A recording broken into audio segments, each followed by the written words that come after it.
आता डोळ्यांच्या सर्व आजारांवर अत्याधुनिक उपचार कणकवलीत, तेही अगदी माफक दरात.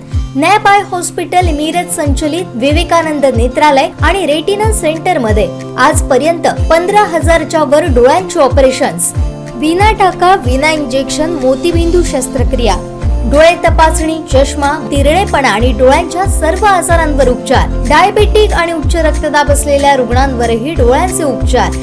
आजच संपर्क करा विवेकानंद नेत्रालय आणि रेटिना सेंटर, प्रहार कार्यालयाच्या शेजारी, सनराईज टॉवर, श्रीधर नाईक चौक, मुंबई गोवा हायवेवर, कणकवली. आंबोलीमध्ये दरवर्षी पावसाळ्याच्या शेवटी चंदगड परिसरात उन्हेघत्ती आंबोली परिसरात मोठ्या प्रमाणावर ऊस शेतीचं नुकसान करतोय.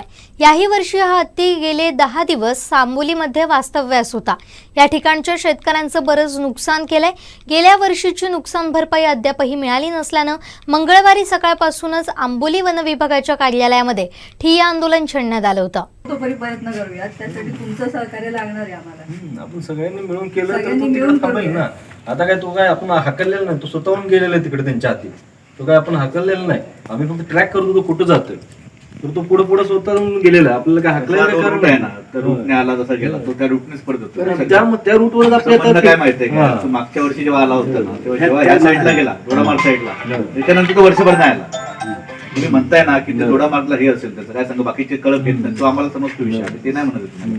तो त्या रूटला जाईल ना तेव्हा काय होईल सांगा, स्टॉप होईल. ज्यापर्यंत तुम्ही फाटकवाडीला किंवा फाटकवाडीला पाठवणार ना, ते 2 दिवसांनी काय करणार, फाडतात 1 किंवा 2 दिवसात ते रिटर्न इकडे पाठवतात. माहिती आहे ती वाट त्याला माहित झालंय, हा एरिया त्याला ना माहित झाला. लक्षात घ्या, हे आपलं दोडामार्ग मध्ये ह्याच्यापेक्षा मोठं आंदोलन दोडामार्गवाल्यांनी केलं होतं मागच्याच महिन्यात. माहिती मोर्चा आला होता आपल्या डिव्हिजन ऑफिसला. तिथं ह्याच्यापेक्षा मोठ्या अडचण आहे. तिथं आधी ऑलरेडी 5 हत्ती आहेत आणि परत हा एक हत्ती अजून तिकडे पाठवून म्हणजे अजून त्या अडचणीमध्ये वाढ करणं. त्यामुळे तुम्ही जे म्हणताय ना की तो दोडामार्गला ढकला मग आपला प्रॉब्लेम करू, असं तुम्ही काय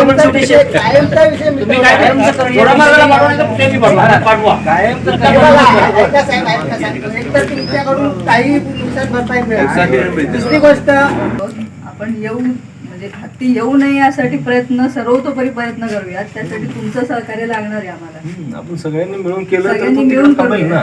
आता काय तो काय आपण हाकललेला नाही, तो स्वतःहून गेलेला आहे तिकडे त्यांच्या हाती. तो काय आपण हाकललेला नाही, आम्ही फक्त ट्रॅक करतो तो कुठं जातोय. तर तो पुढे स्वतःहून गेलेला आहे. आपल्याला काय हाकलेलं कारण आहे ना. तर रूटने आला जसा गेला तो त्या रूटनेच पडत होता. त्या रूटवर आपल्याला काय माहितीये का, तो मागच्या वर्षी जेव्हा आला होता ना, तेव्हा जेव्हा ह्या साईडला गेला दोडामार्ग साईडला, त्याच्यानंतर तो वर्षभर नाही आला. तुम्ही म्हणताय ना की दोडामार्गला हे असेल त्याचं काय सांगा, बाकीचे कळप येत नाही, तो आम्हाला समजतो विषय, ते नाही म्हणत. तो त्या रूटला जाईल ना तेव्हा काय होईल सांगा, स्टॉप होईल. ज्यापर्यंत तुम्ही फाटकवाडीला किंवा फाटकवाडीला पाठवणार ना, ते 2 दिवसांनी काय करणार, फाडतात 1 किंवा 2 दिवसात ते रिटर्न इकडे पाठवतात. माहिती आहे ती वाट त्याला माहित झालंय, हा एरिया त्याला ना माहित झाला. लक्षात घ्या, हे आपलं दोडामार्ग मध्ये ह्याच्यापेक्षा मोठं आंदोलन दोडामार्गवाल्यांनी केलं होतं मागच्याच महिन्यात. माहिती मोर्चा आला होता आपल्या डिव्हिजन ऑफिसला. तिथं ह्याच्यापेक्षा मोठ्या अडचण आहे. तिथं आधी ऑलरेडी 5 हत्ती आहेत आणि परत हा एक हत्ती अजून तिकडे पाठवून म्हणजे अजून त्या अडचणीमध्ये वाढ करणं. त्यामुळे तुम्ही जे म्हणताय ना की तो दोडामार्गला ढकला मग आपला प्रॉब्लेम करू, असं तुम्ही काय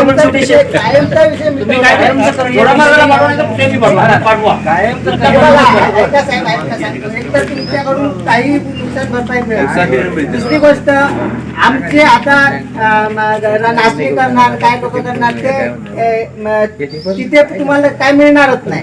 पण समजा एखाद्या वेळी ह्याच्यामध्ये आला तर तुमची तुटपुंजा नुकसान भरपाई मिळते.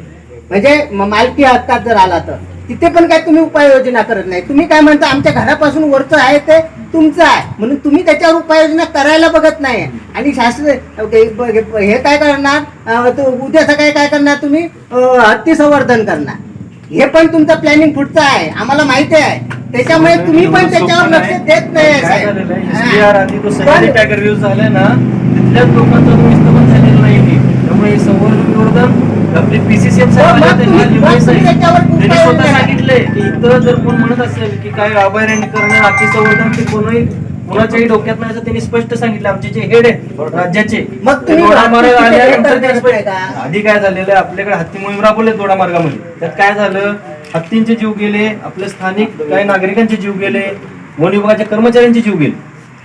आपण बघितले तिथं प्रयत्न करू, केलं नाही असं नाही, प्रयत्न केलेले आपण. कायमच्या उपायासाठीच ते केलं होतं. दोडामार्ग जे केलं होतं ना 2009 साली केली हत्ती हटाव मोहीम, 2015 साली केली.